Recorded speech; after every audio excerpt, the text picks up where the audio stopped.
can't you just put a filter on it?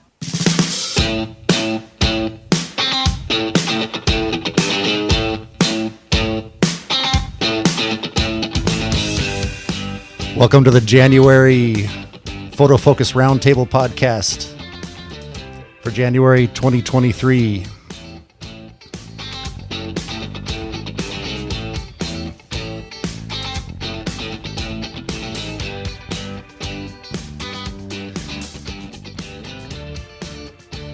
This month I'm joined, as always, by the lovely Rob Maroto from CalgaryPhotos.com, and this month we have Erin Holmstead from Photofocus, author extraordinaire.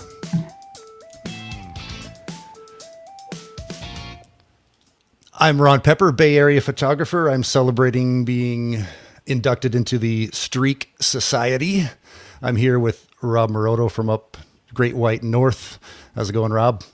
It's going. It's so much nicer not to be muted by my host or my co-host here. This is great. No, we had a little bit of a technical issues, and I guess I was being a little bit too noisy. So we found out that Ron can mute me. So if there is a pause in any part of this show, we can all blame it on Ron. And Erin, welcome. Welcome to the show, and welcome to us. Hi, thanks for having me. I'm glad to have you. I've been intending to ask you on for some time because you do things that I'm really bad at, and that's why we like to have people join that know things that are all different and wide array of experiences. And so glad to have you here. We are going to talk about Erin's, we'll focus on one of Erin's articles. Rob has been pointing out that there are a lot of Erin Holmstead articles. Oh my God. Yes. Did you? Okay, so Erin, I got to say this. So we do a lot. We try and research out our guests before we talk to them, and I don't think we've had this before, where like we clicked on your profile, and then you see a couple of articles, and you scroll down, and it says load more, and then you scroll down, and you click on load more. And you keep on repeating that process around 30 or 40 times before. Oh my God, it took around a minute to scroll down through all the titles that you've written. And wow. Thank you. I'll include that link. There's a Photofocus link for each author, and you can just see all of those that what Rob's talking about. You could go on for days. Let's do a little bit kind of housekeeping stuff real quick. In fact, we are going to come back and talk about besides Erin's article about how to use color in portrait photography, we'll talk a little bit about lighting otherwise as well, talking about strobe versus constant light. It's always a good one to debate back and forth. We'll talk about how to find some good content for writing and for social media. And then we're going to bring up, here's a good one, people skills. And also stand by for our YouTube recommendations. And we should quickly thank our sponsor before we get going, because we're going to just start talking away and forget about the official things. Our sponsor is Photomatics for high dynamic range photography. So Rob and I are big users of this in real estate and architecture, where if you're not familiar, it's for taking multiple photos at different shutter speeds to cover the brightest and the darkest areas of a high dynamic range scene, one where the camera can't capture it all. And then Photomatics is a great tool for putting those together and turning it into one of many kinds of styles, from natural to crazy. New versions coming, Photomatics Pro 7, look for that, hdrsoft.com. You can download it and try it for free. Hey, I'm getting pretty good at reading the commercials, huh? Yes, and if you have any questions about what the difference between 7 and 6 are, go on to Photomatics' YouTube channel, click on the live link there to see a live presentation of what the differences were with Ron and myself. Yes. Well, the main big difference in there is a new way of doing batch processing, and Rob and I demoed that. Just let them all go and see, because it's amazing. Okay. All right. You said it was all the new stuff, and we just covered one new thing. Yeah. All right. So now, Erin, tell us about yourself.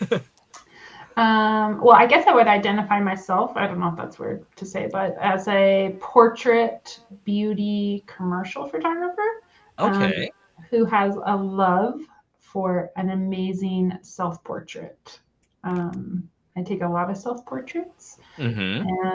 And yeah, so I've been writing for Photofocus, I think I'm 5 years now ish, somewhere in Yeah. that range. So yeah. Wow. And yeah, I was looking at your website last night, and Mm-hmm. yeah, your work is amazing. And yes, I do see a lot of your own images on there. Yeah. And I I gotta say, I'm very self-conscious, and it's hard to be able to shoot yourself. And the Right. other thing is, I find that it's well, at the same time, I guess you learn how to tell people how to pose and things because you're starting to do that with yourself, right? Yeah, so my self-portrait journey, I guess, started because I'm a mom. I have Hmm. kids, and I'm not like the sole income provider in our home. My husband works, and he does all that. And so, photography for me really is just like my love and my passion for it. And I wanted to try new things, try Hmm. techniques, be creative, and I could only do that like at late at night while my kids were sleeping or during nap time or something. So my time got limited on when I could have models or people come over and start working. Mm, And so I didn't have a subject. So the subject just became myself. And then when I first started to test out light and try things, I realized, oh, this is a little bit of a therapeutic moment for me yeah. as well to get out some of, you know, things that were going on in my head and express myself. And um, so it kind of snowballed from there, and I've just loved it ever since. But I will agree with you. I think all photographers should take self portraits because it forces you to be uncomfortable and feel what your clients are feeling. So, Hmm. No, definitely. And I found I was talking to somebody before who said, yes, self-portraits are also very uh good for your mental health in that mm-hmm. if you shoot yourself and you get yourself to the point where you've shot yourself really nicely and you're Mm-hmm. happy with how you look, well, that triggers something in your brain where it's like you're actually saying to yourself, I am attractive, I am beautiful, I am worthy, I am, all those positive things. So, at the beginning when you take a photo of yourself and you're like, I don't look very good. But when you get to the end where it's like, oh, you know what? I look really good. That's actually quite therapeutic. And I Yeah. agree that would be very helpful. Is it the same process of getting a client to do the same thing where they come in uncomfortable and by the time you're done with your session, they've either relaxed enough or just found a way to pull Yeah. out that great portrait? I think the cliche that we always use is that if I take a portrait of you, my job is to make you look like you on your best day, Yeah. that kind of thing. And so not that it's fake or anything like that, just brings out the best. And I read the Peter Hurley book a couple of years ago, Mm-hmm. Yeah. and I love what he does about pulling out expressions and bringing your instead of doing the same thing for everyone, making it unique just within the headshot. And I practiced some of that stuff on myself and practiced all his little positioning and even the eye positions and everything. And once I could do it on myself, I figured I could do it on anybody.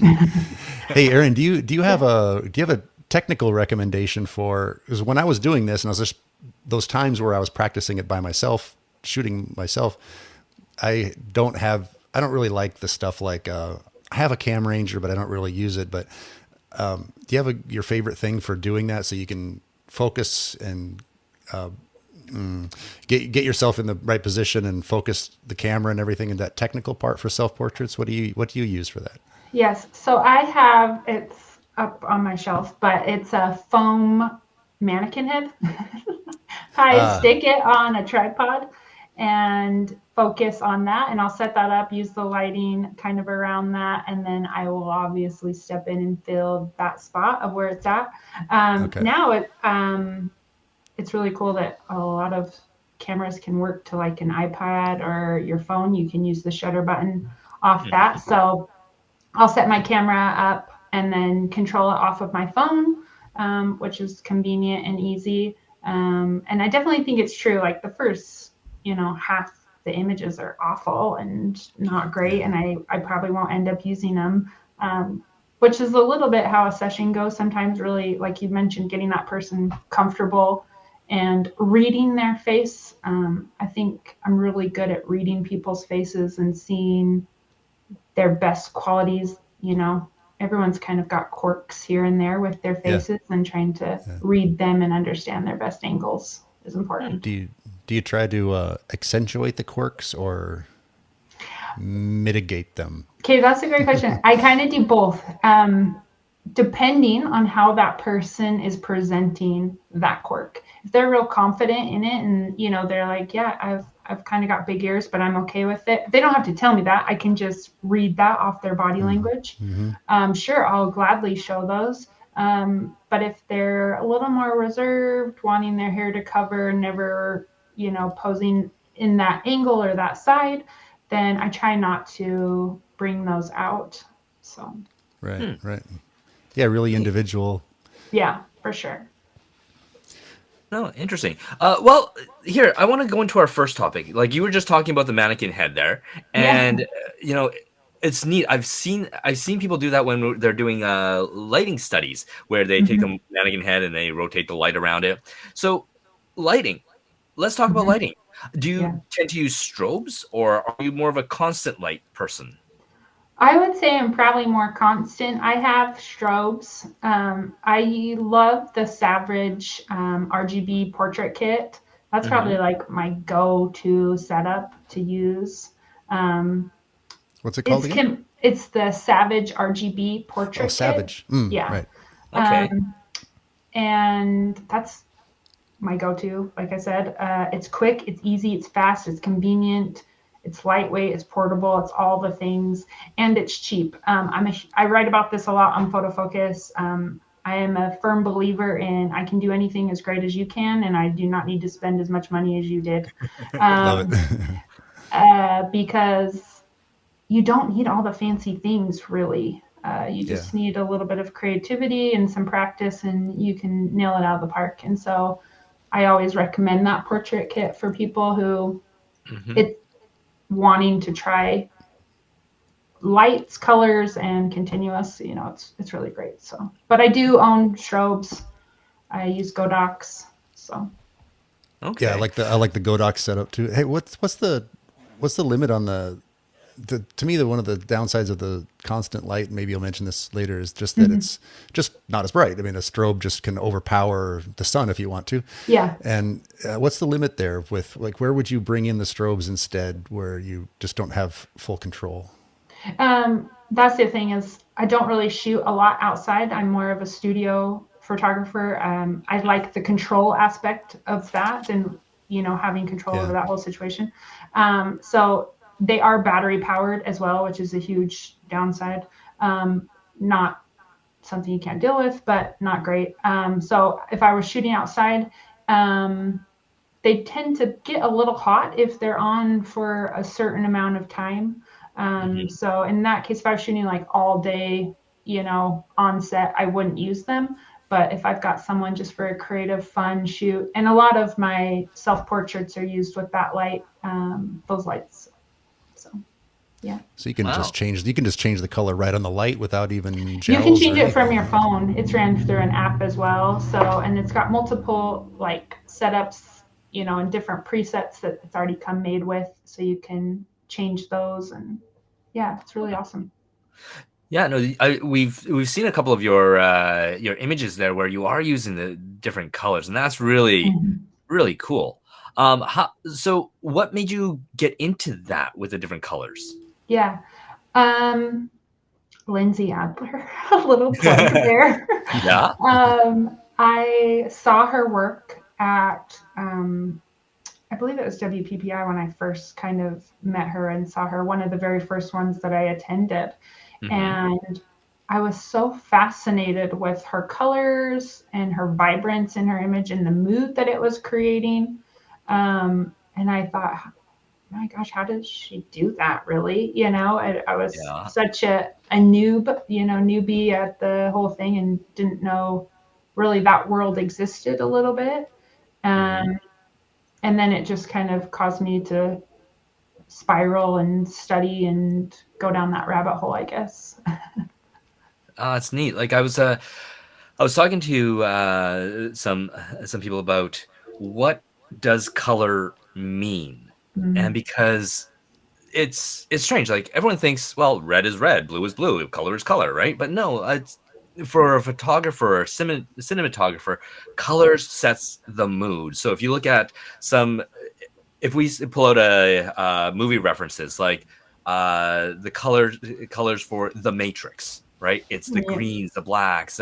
That sets a very dark mood, a very surreal, dystopian kind of mood. And if you put that same kind of color LUT or that color scheme onto a photo, it gives that same kind of feel. And so it's really neat that you're playing with color that way. Thanks. Yeah, I'm a moody person in general. I probably have a darker side than most people realize when they meet me. And so I loved Lindsay's take on red. She does a lot with red and how powerful that is in her image and what the emotions it brings. And I think, like you said, red, when people think of red, they sometimes think anger or like romance. And I sometimes think like sad or happy, even when I see red and how it's played out. Mm-hmm. And it's just a personal touch because it goes a lot off how the person's reading an image, but also what the artist is putting into the image. So it can really change a lot of things, and it's just another way for me to be creative and artsy and express myself really. Now, just as a side tangent, then on your creative journey, like when you get a client and they say, "Well, I want a portrait," do Mm-hmm. you start off with the, well, okay, let's try and create a happy looking image, or a Mm-hmm. more of a quizzical image, or more of a sexy dark, or whatever type? Do you go with that first and then compose it, or do you start playing with it and then see what comes around, comes out from it? So generally I do like a 3-session shoot. So I start out with a very clean, I shoot a lot of women. So I Mm-hmm. do kind of like the bright, clean, crisp, you're looking young and refreshed lighting. Okay. Um, and then from there, I try to go a little more edgy in my lighting, maybe do a little bit more of a dynamic look. Um, and then I end with something that maybe is a little of a stretch for them. Okay. That's pushing them a little bit. But hopefully, my goal in doing that and having it be last is I've shown them all the really great images and I've got their trust and they're really confident and they're feeling good. And so when I kind of throw this curveball per se at Mm-hmm. them, they're not as hesitant as if I were to be, starting that at the beginning. But at the same time, sometimes I'll just reach out to people and say, "Hey, look, you've got a face that I would really love to shoot, and I've got this wacky idea. I don't know if it's going to work, but hey, let's just see what we kind of create." And so we'll just spend, an hour or so trying a bunch of weird stuff and hoping something comes from it. Mm-hmm. Oh, that's cool. That's very cool. How long do those 3 sessions last? I like to be quick. I am not someone that likes to take a long time with clients because I feel as though they become restless. Mm-hmm. So generally, if I have makeup and hair there on the set, maybe 2 hours, Okay. but at least an hour somewhere in there to kind of play around. Everyone gets So no, hungry and cranky, and yeah, yeah. Yeah. not long enough to work in a lunch break or anything. Yeah, exactly. Yeah. So, I Yeah. mean, I've done some pretty quick sessions where it's like, hey, I got 30 minutes. Come on over and let's try something wild. So, You haven't had that time where you show up somewhere and someone says, "This happened to me. Oh, by the way, we need a headshot for one of our new guys." When I was there to do a cover an event photographer, and I'm like, okay. So I pulled out the one strobe that I happened to have just in yeah. case. I wasn't expecting to use it, and tried to get something. And actually, sometimes those come out fine because you share that. Oh my gosh, we're in this moment. We have 5 minutes. What are we going to Mm-hmm. do? And that you get that person all excited Mm-hmm. about it, and then that kind of shows out too. Yeah. I mean, I kind that of was, love the pressure a little bit of doing that, yes. of putting yourself in this Yeah. restraint a little bit and then trying to come up with something great. Yeah. I Yeah. thrive in those type of situations. So yeah. That's Yeah. You largely, dread it. And, that's largely why we're here, right, Rob? Is we just put the pressure on. We just, I Yeah. mean, we're not recording this one live. We could, we probably will start doing that, but we do other ones live. And Rob and I have been doing live stuff for a little while, and just thought we should do it. And it's just part of that throwing yourself out there and see what Yeah. happens, and be ready to not be perfect, and Yeah. embrace that. And I love that, because I get better doing that. Always have. So that, hey, my first tip for the day. Jump go off do the something cliff. dangerous. Yes. You know, Be reckless. one thing that can ruin your day with a client, though, is screwing around with the lighting as if you're not good at it. Like spending a little too Yeah. much time. Let me try this. Let me try that. And I've gotten caught in that too. My kids get tired of it. Like, oh, come on again, because I practice on them. And Yeah. just being comfortable with that gear when you go and especially you go get new gear, and then all the menus are different. And I'm looking at Nikon and Canon. I always hated their strobe, the interfaces, the interface systems, the menu systems right on the strobe. I always hated them. So confusing, hard to remember. And then I went and got out a bunch of those quite almost cheap, pretty inexpensive Godox stuff. And it's just night and day. It's so nice to Yeah. use and so easy to use. You can just Yeah. change things on the fly, and it's almost all intuitive. And so I've liked that kind of stuff. They're not a sponsor or anything, are they? No, they don't. No. They don't do No. anything It with. should be. They don't do They anything with should. Photofocus, I don't think. But No. Hey, Erin. So you said that you particularly like to do all your or most of your stuff in studio. Now, do you have a studio in your own home, or do you rent a studio? I make my home my studio. Okay. So, yeah, I shoot a lot of things in my home by clearing out our front area. But if I do need studios, there's studios locally that I can rent and use, but I do a lot of things at home. Okay.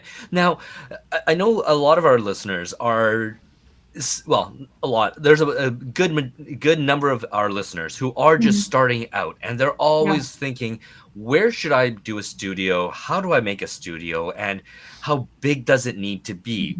Because let's face it, when we're doing portraits, everyone's like, oh, get a 70-200, get around 20 feet back and then shoot. And it's like, I don't have 20 feet. Where do I do this? How do I do this? What is the space that I need? And so are you able to give our listeners just a little tip on Sure. that? I mentioned that I am a believer in you do not need expensive equipment. You also do not need grand spaces or grand faces, really, grand spaces or grand faces or grand whatever. I mean, you can do everything completely cheap and in very limited spot and space. I started out with a kit Nikon and kit lenses, and I used little speed lights to start my business and get things going. And I shot sports up at the university, and I think my lens was like a 55 to whatever that kit lens is for Nikon. I can't remember. It's like 55 to something. Like 135s? Yeah, it's the furthest thing from a sports lens you could possibly get. And I was hated because I was getting great images and great things because I knew my gear better than they knew their gear. So yeah, they were not happy with me. Did you decide or what kind of sports were you shooting, by the way? Yeah, well, okay, so in my photo journey, I started out kind of, I think how most people do when they pick up a camera, I just like taking pictures. I don't really know what genre I want to go to. I'm not really sure which direction. I kind of want to be the jack of all trades, right? And do everything and whatnot. I have a photo club that I run with other people, and one of the gentlemen was shooting sports for the paper. And I just asked if I could kind of tag along. I was at the time at the beginning, I wanted to study everything to figure out where I wanted to go. And he said, yeah, come to this game. And I went to the game, and I took a picture and I posted it, and the local hospital picked it up and wanted to buy it. And so the next week they offered a job, and I thought, well, sure, it's money, why not? Like, Nice. I'll take it. And really had no idea what I was getting myself into. But I go with the model, fake it till you make it, and walked away. I shot sports for 2 years. So I shot for our paper. I ended up shooting for the college, and then I ended up getting picked up by Utah Lacrosse News as well, which is like this huge organization that covers all the lacrosse games going on in the state. Just a natural. Yeah, it wasn't. I was not a natural. I should not. That's not good wording. I was determined to prove the men. I should say that nicely. That I'm going to kick your trash, and I'm going to do it with my dinky little camera. And you better watch out because I'm coming for you. Nice. And actually wrote an article about that situation and shared a little bit more about how it ended. But obviously sports was not what I wanted to do. It's just, if you put me in the room, I want to try my best to be creative, push the boundaries, and prove that you really don't need fancy stuff to do it. And sports taught me that for sure. I was thinking that if you had the kit lens and you're on a big field, you might just rethink what you're shooting and maybe get some of the players' faces that are not far away. Like, you got the action photographers, that's one thing, but if that's not what you're set up to do, you'd rethink it and still make great photos that are not the ones that people would typically look for. That's would be the way I would try to handle it. Well, and two, it became a thing of like, okay, where's everyone standing? They're all standing in the same spot. I don't want to be in that spot. I want to be a whole other spot. I want to be where they're not thinking or where they're not even looking.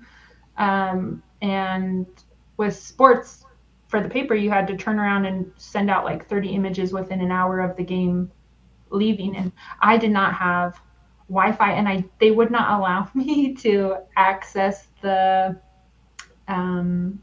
photographer's lounge. They would not allow me to access that.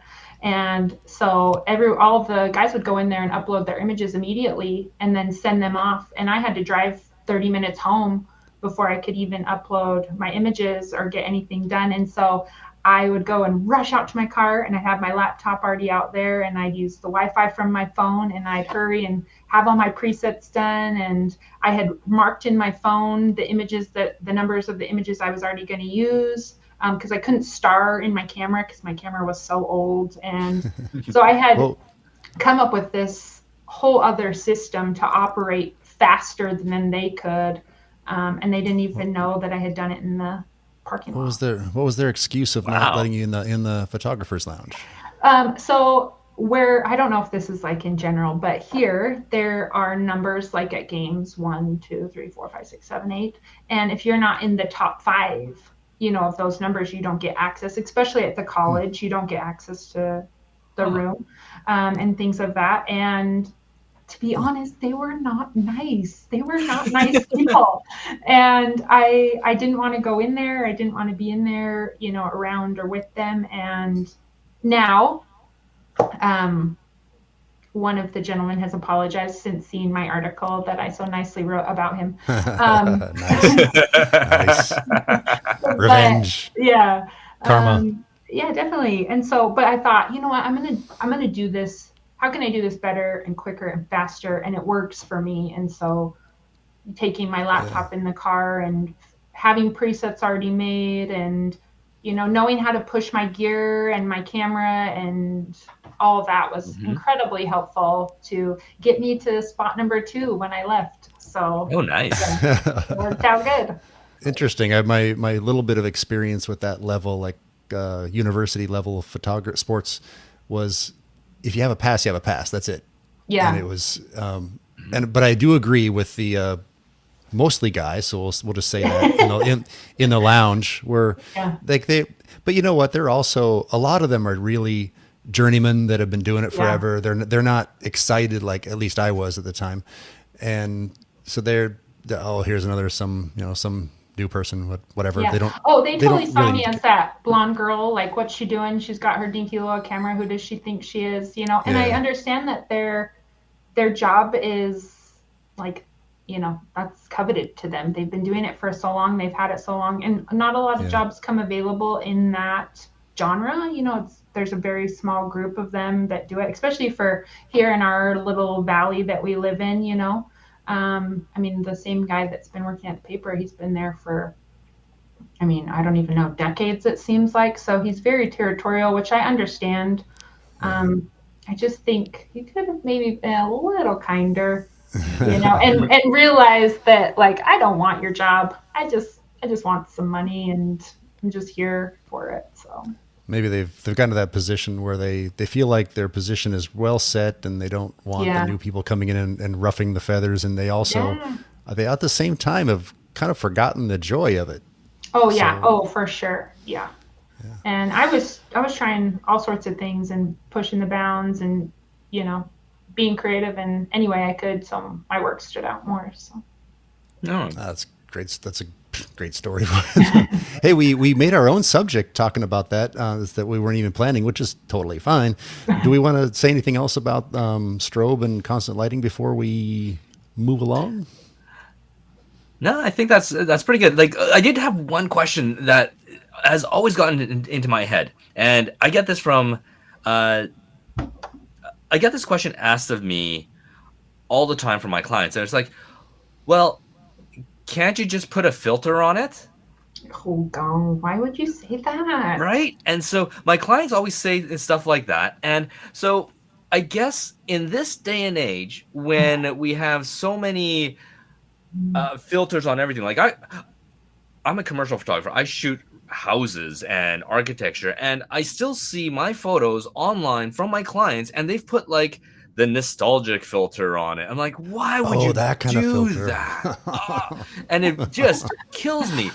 But Um, there is a certain point now where you say to yourself, where I have to ask myself, it's like, well, in this day and age of filters, does it actually matter if mhm, we do work like this where we adjust color and we adjust the mood and create that specific mood if our clients are just going to take it and put a filter on it and kill it anyway?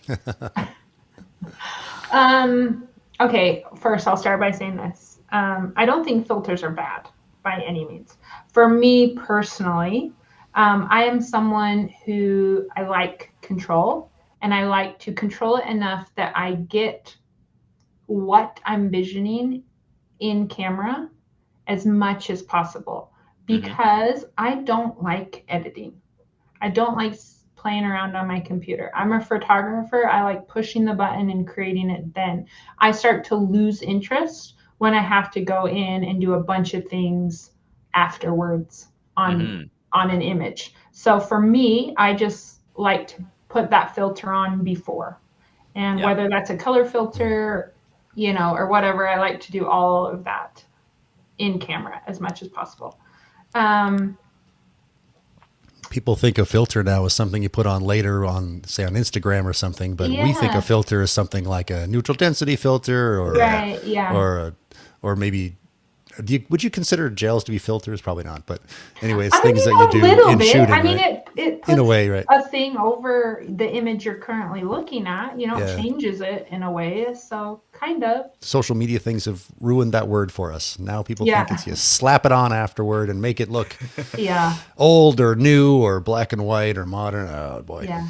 And I also I have had a client who I did work for, and then afterwards the image that they shared had a filter on it, and it looked nothing like what I had created. And I realized, wow, that's just their personal preference. It's way off base from mine, which I regret now, because I should have seen that at the time of consultation and probably not taken them on as a client, because my client is not someone who likes filters. Hmm. If you look at my work really doesn't have filters on it.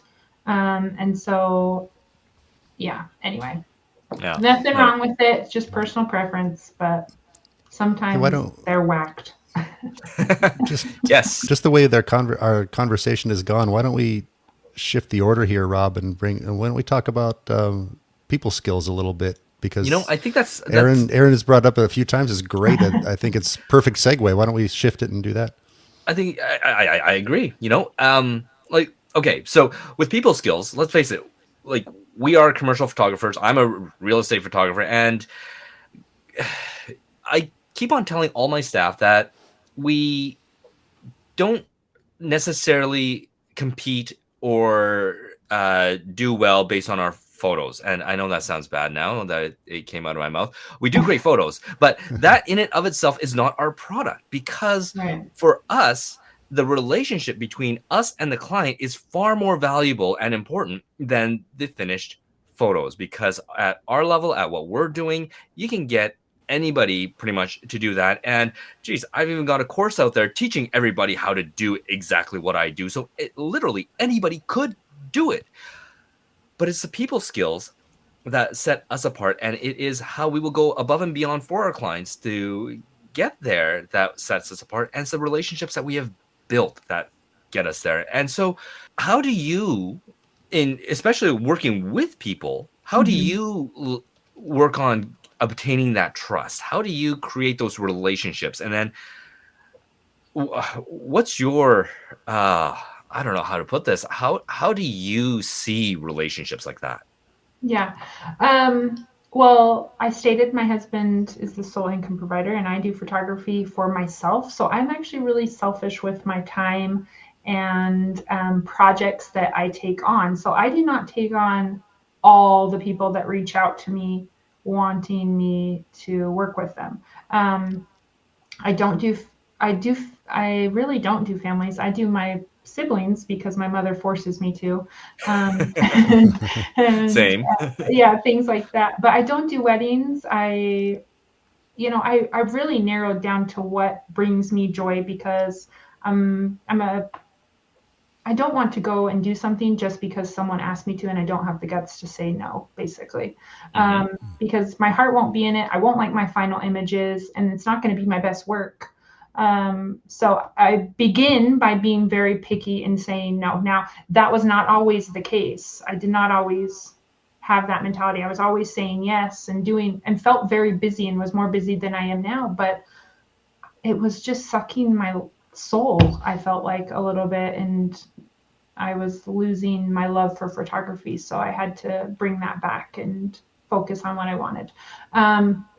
So being picky with people and feeling if they're a good fit for me is important. If I can do what they want me to do, and if they can do what I need them to do, at the beginning is important to find out. And then sorry, go.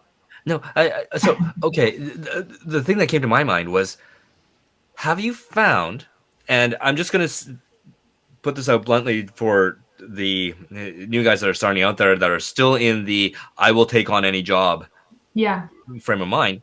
Have you found that from a monetary perspective, that it's actually gotten better now that you have cut down the other crap that you don't want to do? Yeah, it was actually Matthew Jordan Smith that had told me. He's a dear friend of mine, and he said, you need to master something, and that's when you will start to get the most clients.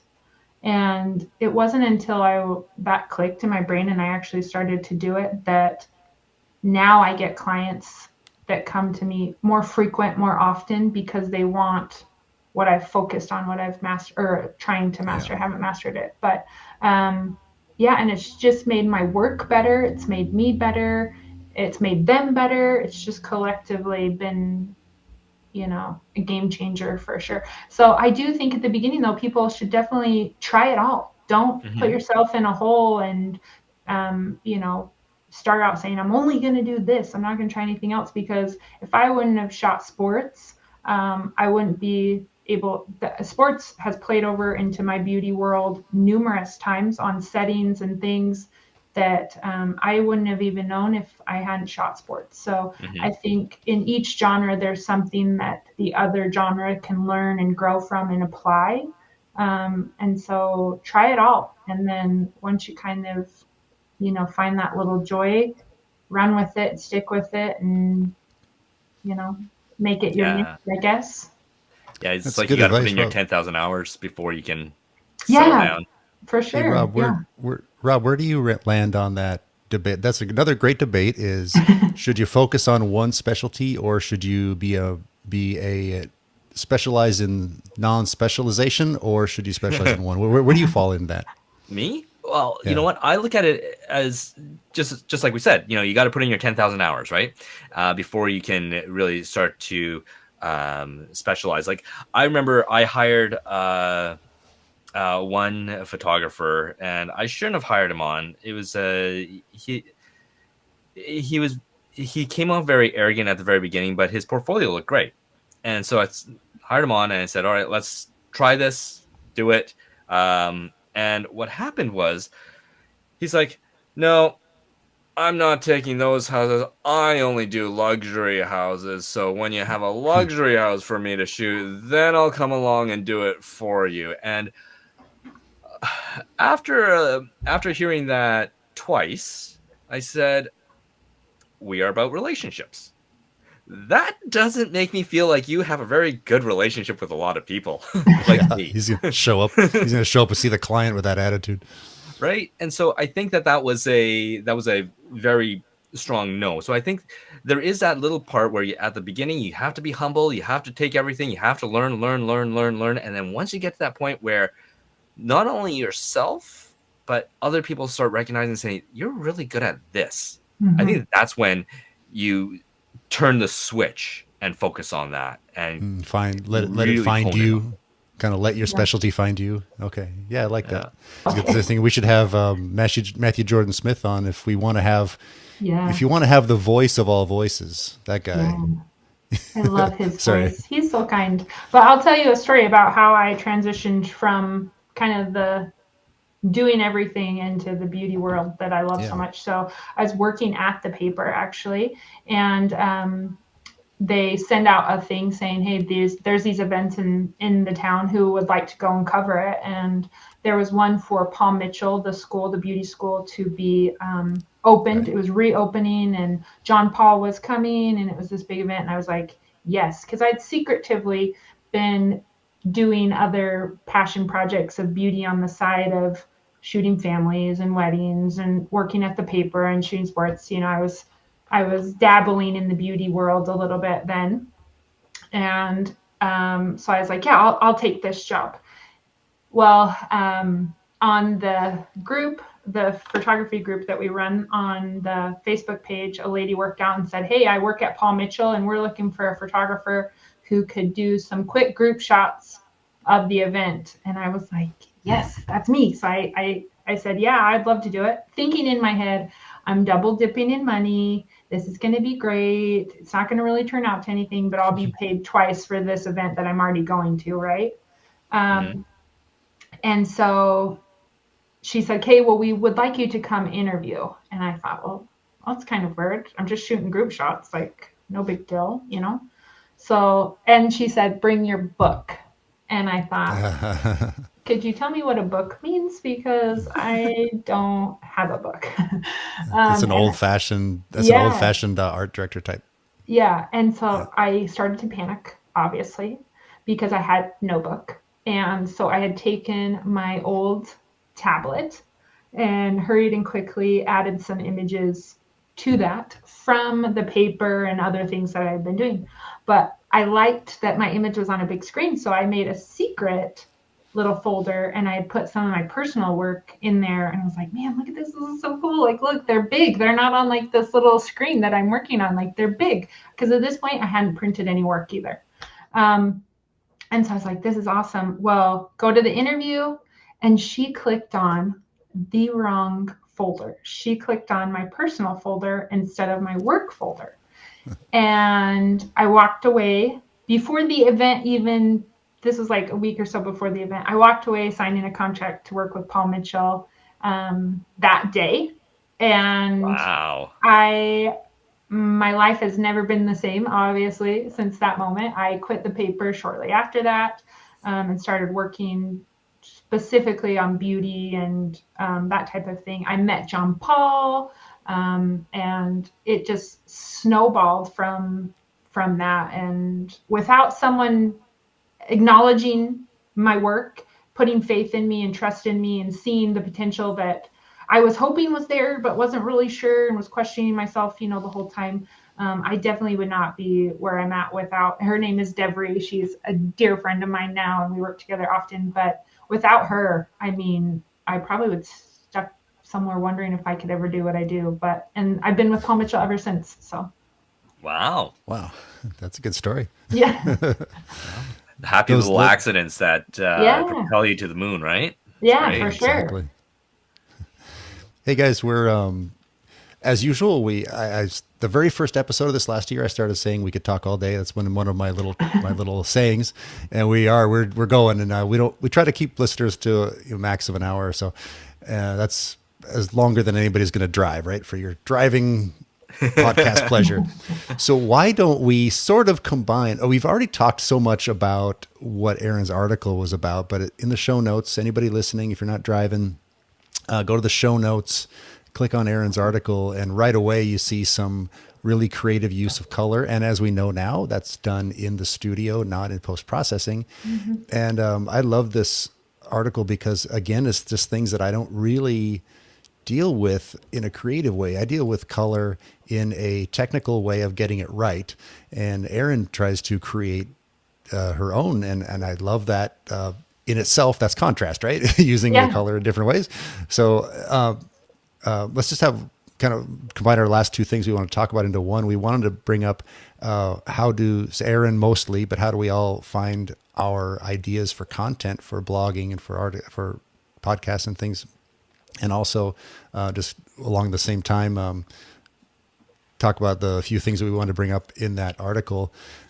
For me, the article reminded me of things I haven't really thought about too much from a color theory standpoint. Like it's been a long time since I've really spent any time on that. And so it brings up, Adobe has that great tool that I have heard about, and you reminded me of that, about color, about using color creatively. And my favorite thing was, let me go over it, back to it so I say it better, is you had, what was the term for the different schemes where we all know, like monochromatic, using one color or no color, or variations Harmonies? on one. And yeah, but you used like a split complementary, and then the ones I had never heard of, triadic and tetradic. And maybe it's best to recommend people read, but interesting ways of using the same color wheel that we're used to, but using different sets from the same side, sometimes from the opposite side. So where how much do you really spend on the theory versus coming up with it yourself? Do you read a theory and go, I'm going to try that? Or do you do this so much? And this is one of the things one gets from doing the same thing over and over, is you just start creating and start coming up with your own things. Yeah. So, I mean, I studied color theory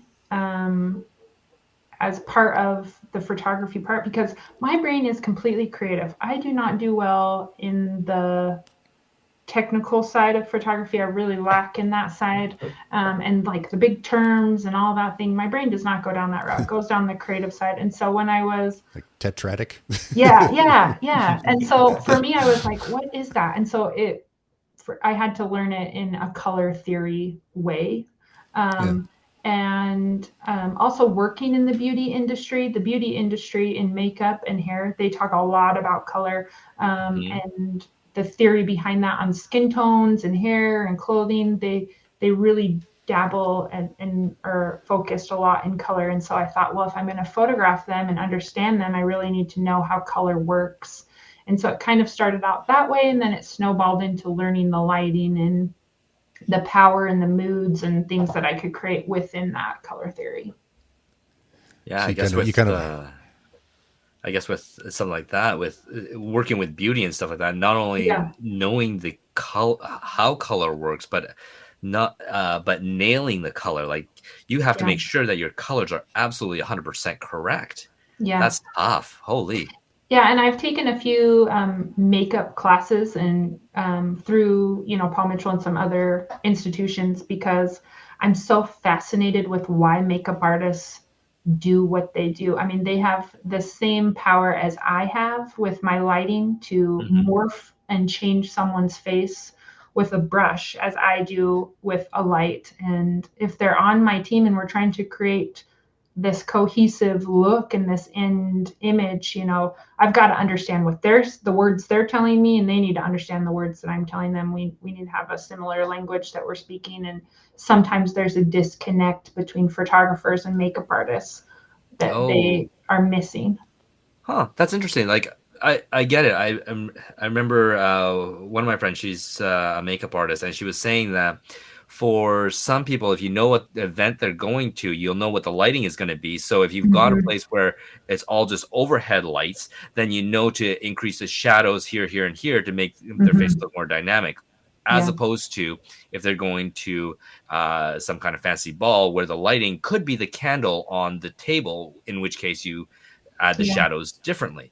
Yeah. And I guess that makes sense because if you're shooting them Mm-hmm. and you've got your key, if you know where your key light is going to be versus and the shot you're going for, you don't want them to shadow in too Yeah. much of the wrong place. Huh. Yeah. Yeah. Contouring and highlighting is huge for a makeup artist, and it's just as huge for me as a photographer. So Yeah. yeah, Wow. I That's mean, I I, have in interesting. just as fact, much power to change my model's face shape and structure and look as a makeup artist does. Huh. And if we're both doing opposite things, she's going to come out looking real messed up.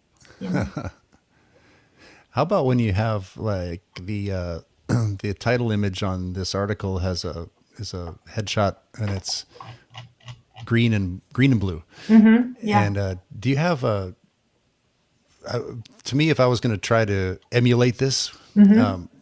I would be worried about how the bleed over would not be green or blue. It'd kind of Mm. gray out. And do you spend you using modifiers for that with very clean? What am I trying to say here? With very little feathering, with the opposite word of that. So this image was taken with that Savage portrait kit that I had talked about, and it's got like a 4x4 pop-up softbox that attached to it. You can see them in her, or I Yeah. think her eyes a little bit. It's just a square Right. Yeah. um, type thing. And this, I didn't really. The light is so saturated and so great with this kit. That Yeah. It yeah, there really was works. no. It does. It's so underrated. I wish it was Savage. If you hear me, no, just kidding. But yeah, it's great. So Savage Huh. can send us loaner kits to try out, and we'll be happy to talk about them. you should. It's so good. Right. That would be so This much fun. this you should do Yeah. this image for any Seahawks fan you come across. That's Yeah, that's true. It should. Huh?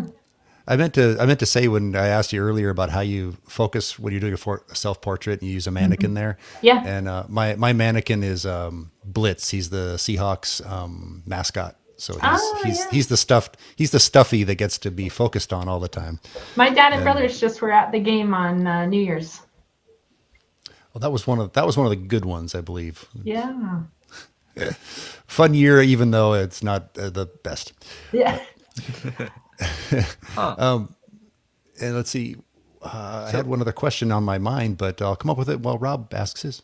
Sure. so just going back to that photo, I'm looking at it now. It's beautiful. Do you let's for anyone out there, Mm-hmm. here are the top three questions that I had when I would start doing portraits. Do I need an umbrella? Do I need a Mm-hmm. grid? Do I need a softbox? Do I need a strip light? What's a hair light? What's a Oh god. so okay? Yeah. In terms of the basic gear, do you need Mm-hmm. an umbrella? No, I don't use umbrella. Well, I should clarify that. I do use umbrellas, but I use like the giant 7-foot umbrella. Okay, I love an umbrella, but I love an umbrella without a diffuser. okay. A lot of Hmm. people like diffusers, but I like it not diffused. So Um, like a bounce No egg bounce cart. into. bounce Sorry, into wait, it? say that again. Sorry. Do you mean not a diffuser? Do you mean you bounce into the Yeah, it umbrella versus bounces shoot through into it? it. Excuse me. Yeah, bounces in, and then no Okay. diffuse coming out. Right. I love a beauty dish. That's a Hmm. big one for beauty in general. I feel like beauty dish beauty kind of makes sense, you know. Those are really Mhm. great. But I started out, like I said, with a softbox and a speed light and a square pop-up softbox to Hmm. start. Yeah. And yeah, you don't need Yeah, all that stuff.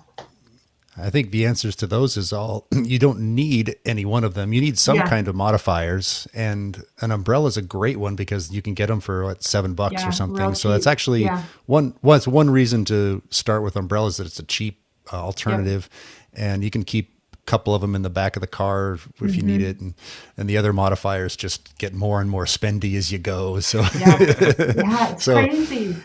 but that's like photography in general, right? Do I need, I mean, you need things, but what Yeah, things you choose are very, very optional. If you have, I would say, yeah, as long as if you have good glass, you see your lens is the best. Even if your camera body is let's call it regular, because they're all good at this yeah. point. If you have good glass and then some kind of light and some kind of modifiers, or hey, you know what, a reflector might be Yeah, enough. a reflector is essential, I feel like, and a great start. I mean, depending on this, it all depends on the situation. It's Yeah. the It Depends podcast. I wanted to call it. No. And then along the same line, the thing that has been bugging Rob and me is, how do you come up with all the ideas for all the articles? Yes. Oh my gosh. Well, I had a friend, my friend Levi. I think you know Yes, him, but we've heard of that guy. Yeah, yeah. yeah, Levi Levi Sim. Sims. Yeah. He he does portrait, but he does portrait differently. So I said, if what would you ask me? Like right here, I have some notes that I've been taking about some articles for coming up on what I should talk about, because it's like, just ask me a question. And if someone does, then I'm like, oh, that's an article, because they want to know Yeah, how I do it or why I do it or what I use. And then also, I have a tendency to sometimes be, my emotions come through. And so if someone says I can't do something, or or I shouldn't be doing something, then I want to prove them wrong, and so I want to make that known. You know, like, I can do it, and I will do it in my own way, and it's not necessary to do it, you know, with all this expensive crap. So I Mhm. love a DIY. I'm huge at that. How can I do it for less? You know, because at the beginning of my career, and even now, I don't like spending money to do things. You know, I want to save my money. I want to use, you know, that money for something else. So how can I do that on a better budget? so So you're you not do gonna go not. out and buy the Hasselblad Ferrari version. No, Yeah. oh my gosh, no. I mean, Annie's got one. I mean, if I had all the money in the world, yeah, I would, but no, no. In fact, I just barely, in the last little bit, I bought a new, a new camera and a new lens, because before I have only had, let's see, I had a 50, I had a 35, and an 85, and that was all. I did Yeah. not have, Nice. I'm not a gear junkie. I have minimal gear, Hmm. and I don't feel it necessary. And even my body is old. It's like the one I just bought. It's old. It's not new. It's not fancy. Yeah, it would be a dream, but it's also like a wasteful dream. No Yeah. offense to Hasselblad. It's funny. I was talking to one person about this, and I said, "Do you think my pictures would get better if I just bought a different camera?" And I looked at them. I No. said, "No, your Mm-mm. pictures are awful because you haven't composed it right in the beginning. Right, Yeah. right. Let's fix that first." Some of the people that have those type of cameras, they don't even know how to use them. And it's No. like, why did you get it? Just because you feel as though, you know, it just doesn't make any sense to me. So I think Uh, you have to have a very specific reason if you're going to get yes, something new. So Yes. if you have a specialty, if you have something Mm-hmm. that you feel is going to make it more creative, but Yeah. yeah, like, brother, sister, what, the camera ain't the problem. Yep. Yep. and and So true. yeah, I know my gear acquisition syndrome comes and goes, where I just feel like I want the new gadgets, but then I spend quite a bit of time saying I just need to get better and I just need to practice and keep working Yeah. on things, and I have more than enough. And Yeah. if I need to DIY something, I should just do that and not Yep. buy the new version of something. So Yeah. on the other hand, I You bought needed it. like Just I kidding. needed like the Theta is a 360 camera because it's kind of part of a specialty, and it makes things easier for what I do. So there are reasons to get the gadgets. So Yep. And that is a great segue into our last segment here, which is for all you DIYers out there and people who are wanting to learn everything. Where do we all go? Well, let's face it. We used to say, if you want to learn something, if you want to figure something out, Google it. But now people are saying, YouTube it. So I got to ask, Erin, when you need to try and find something, or you need inspiration, or you want to Mhm. learn, what YouTube channels or personalities or people do you look for? And do you have a recommendation? I mean, I think I've mentioned her already, but Lindsay Adler, I mean, that lady, she is incredible and she is a lover of the DIY. She does a lot of things that I think would shock people, by just using like, in one video I remember a while ago, she did a spaghetti strainer and used Mm-hmm. that for some shadows on some lights. She's mhm. constantly finding ordinary things and applying it somehow to her photography and just making it look, astounding. And I I'm obsessed with her. I love her. I think she's great. And she does a photo deconstruction on her YouTube where she will show a photo that she took Mm-hmm. and break down all the lighting and the settings and give you a real behind the scene look of how the image was created, and it's incredible. So I love Hmm. her. Oh, nice. Nice. Yeah, Ron? Lindsay's great. She does a lot of things at the conferences that I'm sure you've met Yeah. her at. And last time I saw something on YouTube of hers, I'll revisit because I haven't seen her lately. But she was Yeah. trying to make sense of NFTs, and that was fun. And then I also wanted to just mention, if you hang around with Photofocus people, say at a conference or you just get together Yeah. meetups or something, and you'll just be talking, and about every, I don't know, every once in a while you'll hear someone say, "That's an article," because something that came out of your mouth, someone's mouth, and they said, "That's an article." It's like, to me Yeah. it sounds like a regular thing. Or they'll even say, "You can make that into 3 article series." Yeah. It's true. I was actually, my YouTube pick is very along the same, still in New York, is the Adorama. What do you call it? Channel. Channel. Thank you. Oh my gosh, I'm falling apart. The channel, they have, I think Lindsay might even be on there sometimes. They have a Yeah, lot of she those, has. really great New York photographers. Some of them I know, some of them I don't. But you get people on there like Dave Bergman, who's a great guy, and he loves to share. And he's got. I like to say he has kind of dream jobs. He's shot NFL and all sports for years and years. He shot. I worked with him once on something that was a Gigapan thing he did for an inauguration, the Obama inauguration. Like, he gets all these dream jobs, and he's sharing it all on Adorama. And I think Pi Jersa, who we've had on this show, he does things on there, and you get a wide range of people that are just sharing great info, and they have the resources to do it right. So I really like that channel. What's yours, Rob? Recently, so for the last year, I've been working on this online real estate course. And one thing that I realized as a photographer is that I don't know squat about video. so, so Then why do I ask for your advice on video? because now I've been following this YouTuber. Her handle is Premiere Gal, and all she does is talk about how to use Premiere Pro, and it's amazing. She's taught me Subscribing now. yes everything that I pretty much need to know to been able to complete my course. So yeah, good shout out to her, and for anyone who wants to do video as well. Erin, do you do video? I don't. I should, but I don't. It's one of those things that, like, I really don't know much about it, and I don't know if I really want to know much about it. Can I channel one of my favorite the late great Mitch Hedberg? He had a joke that he was a great comedian. He keeps getting asked to do acting, so they say it's like when you ask a comedian, can you act? It's like asking a chef, you're a great chef, can you farm too? That was his joke. And so I wonder, do you think that applies? You're a great photographer. Can you do video too?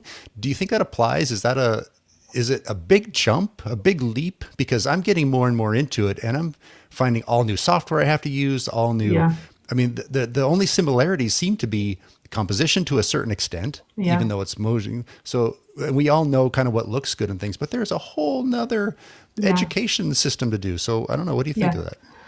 I'm going to bring you back to what Matthew said of become a master of one. And this question gets asked a lot in the beauty world too, of like, do you do hair and do you do makeup? Like, there you go. They're another super one. Close. And I personally find that I'm always drawn to someone that specializes in one or the other, and that they can put their whole attention into that one thing that they're in charge of, and not have to bounce back and forth and kind of be the jack of all trades for a moment.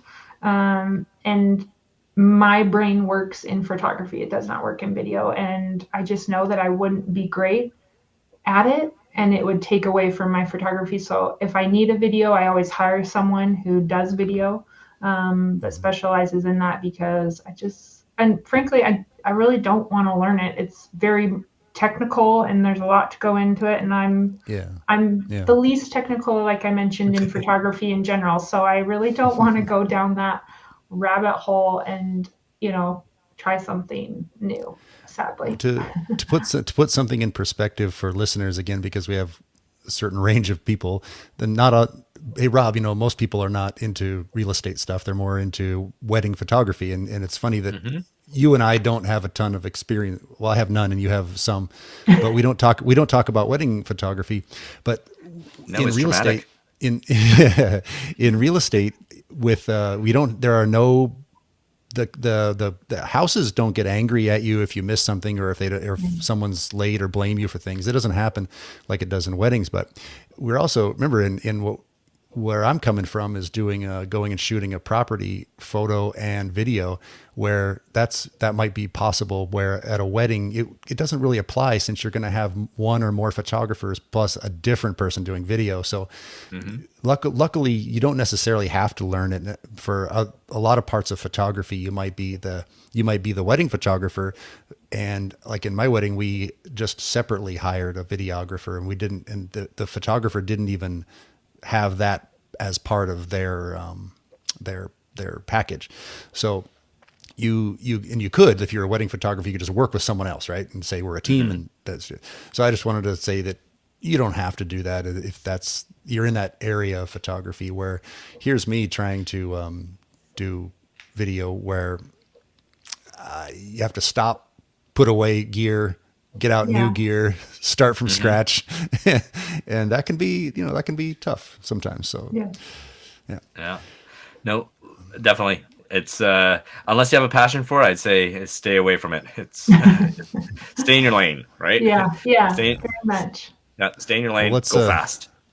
Let's cue the music and start to wrap a little bit here. Let me just first say that we asked Erin, where do you get your ideas for articles and things? And where we get our ideas for topics here is when listeners send us requests or questions and things like that. So it would be great if you would do that at questions@photofocus.com. Questions@photofocus.com. You got it, Ron. Yeah, thanks. And also when you go to the show notes, continue, go to hit shows and click on the show, tap on the show, and write us a review. Would be great, and let us know what you think.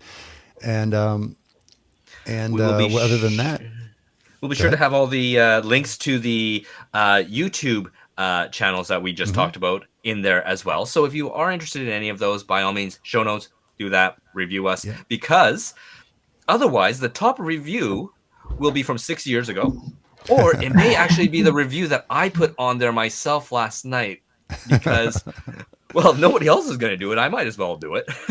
Now I know why so many podcasts and things say, please give us a review, because people don't otherwise if you don't say it, because I know we have a lot of people that listen, but, and I've talked to other podcasters and they say the same thing, is it's tough to get someone to take time to write a review, but we would appreciate it. And other than that, let's just ask both of you. Rob, you have a new course that's come out. Would you like to make a specific plug and tell people where to find you? Sure, that would be great. So yes, it is a real estate photography course. And if you want to learn pretty much everything that I teach my own staff, go to robmoroto.com and go to courses. And if you use the coupon code that is also in the show notes, I'm not going to say it on here so that you actually have to go to the show notes, you will get 20% off. It's easy to guess. Shush. Hey, Erin, where do people find you, and what would you like? Would you like to make any shout outs, or just let people know where to find you? You can just find me at Erin Holmstead. That's my website and my handle on social media, Instagram, just my name. And then obviously on Photofocus. Hopefully I'll be putting out some new stuff shortly. All right. Well, I guess you're laying slightly low, at least for you. But I still see you. I see you actively, and it's been great to do something on here, even though it's all virtual. It's great to do something like this with you. I've been intending to for a long time, and now that you've outed yourself with like a dark side and a few other things you've let us know, then I'll know who to reach out to if I have a certain topic or if I have a certain question. We can have you on some more. We could from time to time. What about that? Also, you can reach out with the same thing with topic ideas. And as for me, ronpepper.com, you can find the social things there.